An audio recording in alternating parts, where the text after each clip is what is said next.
In the name of Allah the most beneficent the most merciful.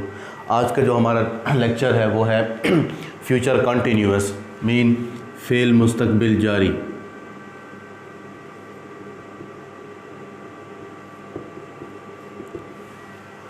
Fail मुस्तकबिल जारी किसी काम का करना या होना आने वाले ज़माने के अंदर जारी हालत में पाया जाए तो उसको हम कहते हैं फ़ेल मुस्तकबिल जारी। मतलब अगर हम इसकी पहचान की तरफ जाएं तो वो कुछ ऐसे होती है कि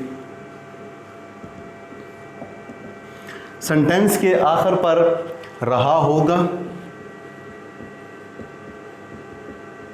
रही होगी, रहे होंगे वगैरह आता है। ये गा गी गे ये हमें बता रहा है कि ये फ्यूचर है। कौन सा फ्यूचर है वो ये बता रहा है, रहा, रही, रहे। ये हमें बता रहा है कि ये कॉन्टिन्यूअस है, यानी कि मीन ये फ्यूचर कॉन्टिन्यूअस है। अगर हम इसकी इंग्लिश के अंदर पहचान की तरफ जाएंगे, इंग्लिश के अंदर इसकी कैसी पहचान होती है? अगर एक सेंटेंस लिखा हो तो सेंटेंस के अंदर विल, शैल, विल या शैल साथ बी होगा एंड प्लस फर्स्ट फॉर्म के साथ आईएनजी का इजाफा होगा। ये इंग्लिश के अंदर इसको पहचान करने का तरीका है। सपोज डैट मैं यहाँ पर एक सेंटेंस लिखता हूँ बच्चा अंगूठा चूस रहा होगा। अब सबसे पहले इसकी हम आते हैं कि इसकी कंस्ट्रक्शन की तरफ, इसके फार्मूला की तरफ कि इसका फार्मूला क्या है। तो सबसे पहले हमारे पास सब्जेक्ट होता है, सब्जेक्ट के बाद हेल्पिंग वर्ब, हेल्पिंग वर्ब के बाद be, then verb and then object. तो सबसे पहले सब्जेक्ट देख कहते हैं, सब्जेक्ट हमारे पास है बच्चा, तो चाइल्ड। हेल्पिंग वर्ब विल या शैल में से कोई एक आता है। आई और वी के साथ हमेशा शैल इस्तेमाल होता है और बाकी तमाम के साथ विल इस्तेमाल होता है, तो यहां पर भी विल ही आएगा। इसके बाद बी आएगा एंड देन वर्ब। वर्ब हमारे पास है चूसना,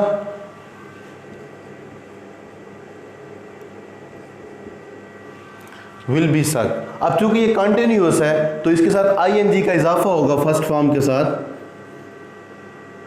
क्या चूस रहा है? अंगूठा। अंगूठा हमारे पास यानी कि ऑब्जेक्ट सूरत में है तो इसके लिए आ जाएगा थंब। अब विल के साथ हमेशा फेल की फर्स्ट फॉर्म आती है। Will, shall, do, did, to, may, must, might, can, could, should, इन सब के साथ हमेशा फेल की फर्स्ट फॉर्म आती है। तो इसके साथ भी फेल की फर्स्ट फॉर्म आनी चाहिए थी, लेकिन क्योंकि ये कॉन्टिन्यूअस है और इसके लिए हमें आईएनजी का इजाफा करना पड़ रहा था, इसलिए हमने एक एडिशनल बी, एक वर्ब का इजाफा किया है, क्योंकि इसके साथ हम थर्ड फॉर्म भी लगा सकते हैं बी के साथ और बी के साथ आईएनजी की फॉर्म भी आ सकती है। खासकर जब हम पैसिव वॉइस में जाते हैं फ्यूचर के पैसिव वॉइस के अंदर तो वहाँ पर बी के साथ थर्ड फॉर्म हम लगाते हैं। सपोज दैट मैं कहता हूँ कि उसको सज़ा दी जाएगी।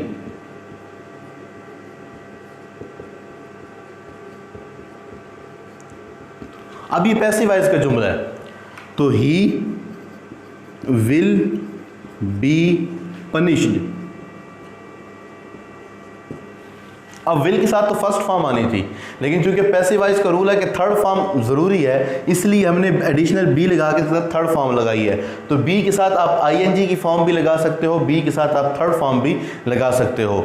अब हम चलते हैं अपने नेगेटिव की तरफ।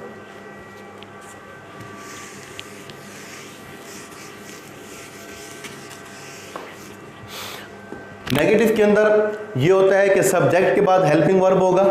इसके जो हम फार्मूला लिखते हैं subject plus helping verb plus not and then be plus object, sorry plus verb plus object. अगर हम नेगेटिव की जो है वो एक स्टेटमेंट ले लें कि वो वर्जिश नहीं कर रहे होंगे,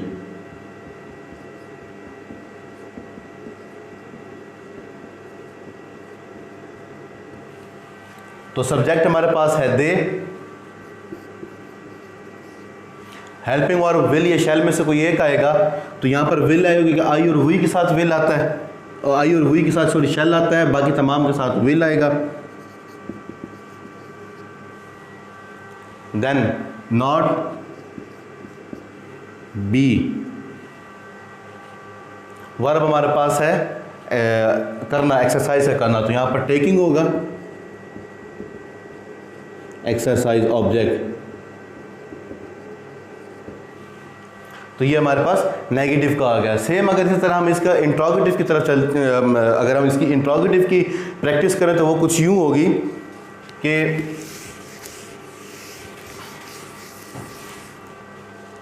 इंट्रोगेटिव हमारे पास दो तरह के होते हैं, एक सिंगल इंट्रोगेटिव होता है, एक डबल इंट्रोगेटिव होता है। सिंगल इंट्रोगेटिव वो होता है जो फेल की फर्स्ट हेल्पिंग वर्ब से स्टार्ट होता है, यानी कि will, shall, has, have, had, इनसे जो स्टार्ट होता है। और एक इंट्रोगेटिव होता है जो कि इंट्रोगेटिव प्रोनाउन से स्टार्ट होता है।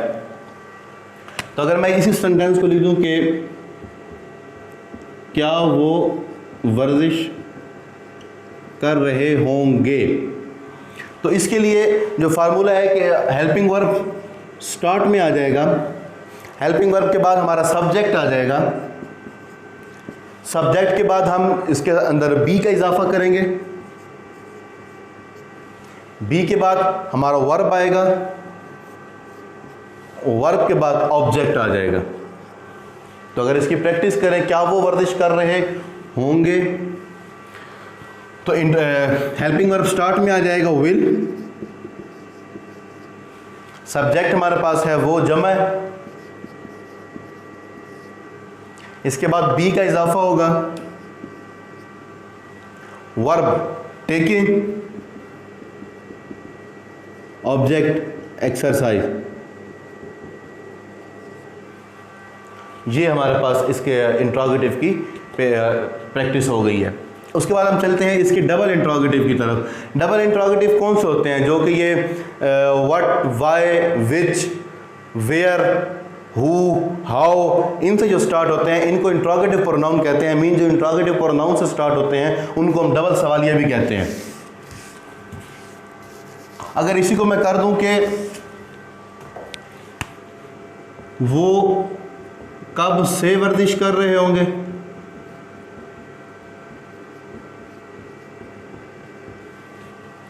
तो इसके लिए क्या होगा कि इसके लिए इंट्रोगेटिव प्रोनाउन स्टार्ट में आ जाएगा। बाकी फार्मूला सेम ही है, बस इंट्रोगेटिव प्रोनाउन जो है वो स्टार्ट में आ जाएगा। और अगर हम इसकी प्रैक्टिस करें तो इंट्रोगेटिव प्रोनाउन हमारे पास है कब, तो इसके लिए आ जाएगा व्हेन। हेल्पिंग वर्ब है, विल या शेल में से कोई एक आएगा, आई और वी के साथ शेल आता है, बाकी तमाम के साथ विल आता है। सब्जेक्ट हमारे पास है वो, जमा का सीगा है, दे आ जाएगा। उसके बाद बी का इजाफा होगा, वर्ब टेकिंग, ऑब्जेक्ट एक्सरसाइज।